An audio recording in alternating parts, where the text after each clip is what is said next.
Hi எல்லாருக்கும். It's Sunday afternoon. மீன் வறுக்கிறதுக்காக மசாலா ரெடி பண்ணிகிட்ருக்கேன். 1 டீஸ்பூன் மிளகு, சீரகம், 4 பல் பூண்டு, கொஞ்சம் கருவேப்பிலை போட்டு இடித்து எடுத்துக்கணும். ஆல்ரெடி மீன் வறுவல் மசாலா நம்ம சேனலில் இருக்குது, செக் பண்ணுங்கள்.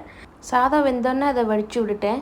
அடுத்து குழம்புக்காக நல்லெண்ணெய் ஊற்றி வெந்தயம் போட்டு புளியை நல்லா கரைச்சி வச்சுக்கிட்டேன். சின்ன வெங்காயம், பூண்டு, பச்சை மிளகா போட்டு நல்லா வதக்கினதுக்கப்புறம் மல்லித்தூள், குழம்பு மிளகாத்தூள் 2 மட்டும் போட்டு நல்லா வதக்கி எடுத்துகிட்டு புளிக்கரைசல் ஊற்றி கொதிக்க விட்டுறணும். சைட் பை சைடு மீனையும் வறுத்து எடுத்துக்கிட்டேன்.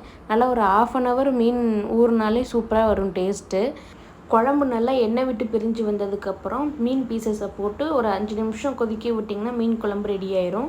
ஈவினிங் போல் 2 பேரும் காளான் சாப்பிட்லான்னு வெளியில் போயிருந்தோம். வரும்போது அரசனில் கொஞ்சம் ஸ்வீட்டு ஸ்நாக்ஸ்லாம் வாங்கிட்டு வந்திருந்தோம். ஃப்ரூட் பார்த்திங்கன்னா கிரேப்ஸும் அதுக்கப்புறம் கொஞ்சம் பச்சை கற்பூரம் வாழைப்பழமும் வாங்கியிருந்தேன். தேங்க்ஸ் ஃபார் வாட்சிங்.